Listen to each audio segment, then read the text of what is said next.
के पीछे जो है वो ये कारण है, 1918 में इंग्लैंड में अडल्ट फ्रेंचाइज आया और ब्राह्मणों को मालूम था कि अडल्ट फ्रेंचाइज भारत में भी आएगा। बाबा साहब अंबेडकर उस कमेटी के सदस्य थे। इंग्लैंड में भी महिलाओं को वोट का अधिकार नहीं था, तो जो लोग एजुकेटेड है और जो टैक्स पे करते उनको ही वोट का अधिकार था। तो भारत के सभी लोगों को वोट का अधिकार मिलने वाला है, ये बात ब्राह्मण जानते थे। वे हजारों साल आगे देखते हैं, हम कल सुबह तक भी आगे नहीं देखते।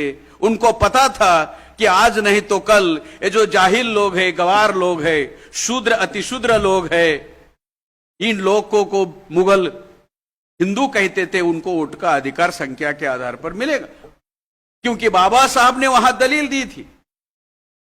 बाबा साहब ने कहा, वो जो अडल्ट फ्रेंचाइज कमेटी के चेयरमैन थे, उनको कहा कि मेरे लोग पढ़े लिखे लोग नहीं है और मेरे लोगों के पास संपत्ति नहीं है। तो उस कमीशन के चेयरमैन ने कहा आपको वोट का अधिकार नहीं मिलेगा आपके लोगों को। तो बाबा साहब ने दलील दी कि मेरे लोगों के पास संपत्ति क्यों नहीं, क्योंकि ब्राह्मणों ने धर्म ग्रंथ लिखकर पाबंदी लगाई।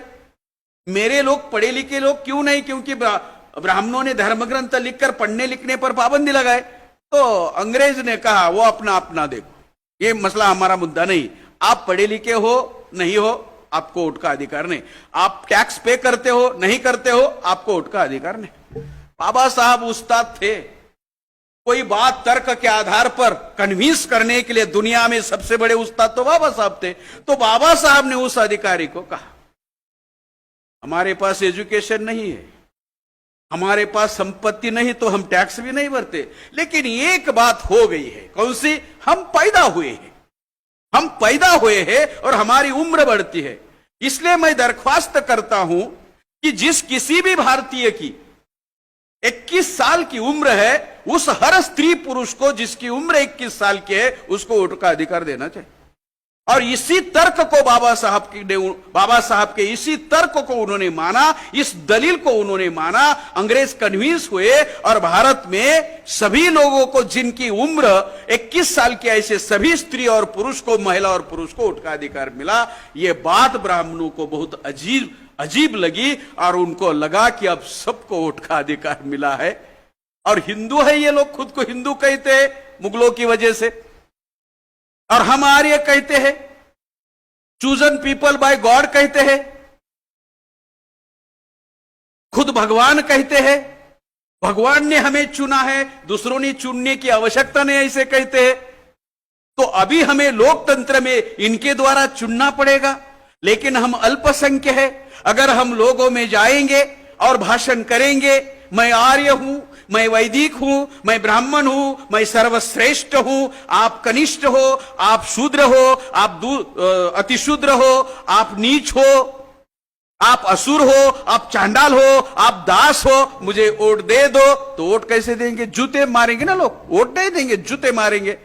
तो ब्राह्मणों ने पॉलिसी बनाई। क्या पॉलिसी बनाई? कि चलो हम भी हिंदू बनते हैं, और SC ST OBC के लोग हिंदू कहते तो हम भी हिंदू कहेंगे, वो हिंदू हम हिंदू। पहले हम अलग रहकर उनका राज करते थे, अब उनके साथ रहकर राज करेंगे। पहले हम अल्पसंख्य बनकर राज करते थे, अब हम बहुसंख्य बनकर हिंदू के नाम राज करेंगे। इसलिए उन्होंने पैतरा बदला, उन्होंने उनकी रणनीति बदली, स्ट्रेटेजी बदली और अपने को हिंदू कहना शुरू किया बहुसंख्य बनने के लिए। क्योंकि ब्राह्मण अल्पसंख्य है, किसी गांव का सदस्य ग्राम पंचायत का ब्राह्मण नहीं बन सकता, देश का प्रधानमंत्री नॉमिनेट करता है। आपके नरेंद्र मोदी को मोहन भागवत ने नॉमिनेट किया है। नरेंद्र मोदी प्रधानमंत्री नहीं है, मोहन भागवत प्रधानमंत्री है। ये तो नॉमिनेशन है। इसका सबसे बड़ा सबूत खुद नरेंद्र मोदी ओबीसी है और ओबीसी की जाति आधारित गिनती नहीं कर रहे।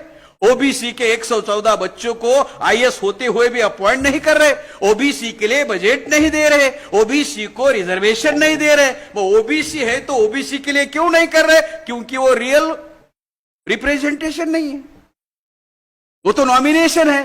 जैसे रखी हुई औरत और शादी की औरत, ये तो रखी हुई औरत है, शादी की थोड़ी है, रियल नहीं है। तो ब्राह्मणों ने ये सोचा और फिर हिंदू बनाने के लिए प्रयास शुरू किया। फिर ब्राह्मणों ने हिंदू बनाने के लिए क्या संगठित प्रयास किए। नंबर 1, 1922 को हिंदू महासभा का महाराष्ट्र नासिक में काम किया। बैरिस्टर मुंजे के द्वारा हिंदू महासभा का निर्माण किया। फिर संगठनात्मक काम दूसरा कौन सा किया। 27 सितंबर 1925 को अशोका विजयादशमी के दिन आरएसएस का निर्माण किया डॉक्टर केशव बलिराम हेडगेवार के द्वारा। ये 2 संगठनाएं उन्होंने हिंदू धर्म का प्रचार और प्रसार करने के लिए की और आज वो रंग लाई है। वो किसी को भी हिंदू कह रहे, जैन को भी हिंदू कह रहे, बुद्धिस्ट को भी हिंदू कह रहे, लिंगायत वालों को भी हिंदू कह रहे, सिखों को भी हिंदू कह रहे, ओबीसी को, एससी एसटी को तो कह ही रहे। लेकिन उनकी संविधान की वजह से उनकी समस्या हुई है, इसलिए वो छुपे तरीके से काम करते हैं और फिर हमारे समाज के जो पुनापैक्ष के द्वारा चुनकर जाने वाले हैं उनको हाथ में लेकर उनका तुष्टीकरण करते और उनके द्वारा हमें गुलाम बनाने की कोशिश करते। ये इसका कंक्लूजन इस पर आता है अभी कि ओबीसी धर्म के आधार पर वो हमारी गिनती कर रहे हैं और धर्म के नाम पर हमारा काम शुरू हो गया। धर्म के आधार पर हमारी गिनती हो गई। मतलब भारत में ये अगर पूरी अभी जो मैंने बताया, एससी हिंदू नहीं, एसटी हिंदू नहीं, ओबीसी हिंदू नहीं, एनटीडीएनटी हिंदू नहीं, ब्राह्मण भी हिंदू नहीं। हिंदू ये मुगलों ने दी हुई गाली है और इस गाली का अर्थ पर्शियन डिक्शनरी में है। गुलाम है, काला है, चोर है, काफिर है। और ये मैं नहीं कह रहा हूं, आपके गुजरात के ही स्वामी दयानंद सरस्वती कह रहे हैं। इसलिए वो कहते हैं 1875 को उन्होंने आर्य समाज की स्थापना की, हिंदू समाज की नहीं की। वो कहते हैं ये गाली है। लेकिन आरएसएस ने 1925 में स्थापन हुई, उन्होंने हिंदू शब्द शुरू किया। तो गोलवलकर को किसी ने पूछा कि आप आर्य क्यों नहीं कहते, हिंदू क्यों कहते हो, किसका सही है, आपका या फिर स्वामी दयानंद सरस्वती का? तो उन्होंने कहा स्वामी दयानंद सरस्वती उस जमाने में सही थे, अब मैं सही हूं। इसका मतलब 1918 को अडल्ट फ्रेंचाइज आया ना, अभी मजबूरन हिंदू बनना पड़ रहा है और वो खुद को हिंदू नहीं दूसरों को भी हिंदू बना रहे। तो ये सारी जो है साथियों, भारत में ब्राह्मण अल्पसंख्य है और किसी भी ग्राम पंचायत का सदस्य तक चुनकर नहीं जा सकते। इसलिए उन्होंने जैसे पहले समाज व्यवस्था पर उनका कब्जा था, उन्होंने निर्णय लिया राज व्यवस्था पर भी उनका कब्जा होना चाहिए। राज व्यवस्था पर कब्जा करने के लिए उन्होंने खुद को हिंदू कहना शुरू किया और बाकी जो थे एससी एसटी ओबीसी, जिनको पहले शूद्र अतिशूद्र कहा जाता था, मुगलों ने गाली के तौर पर उनको हिंदू कहा था।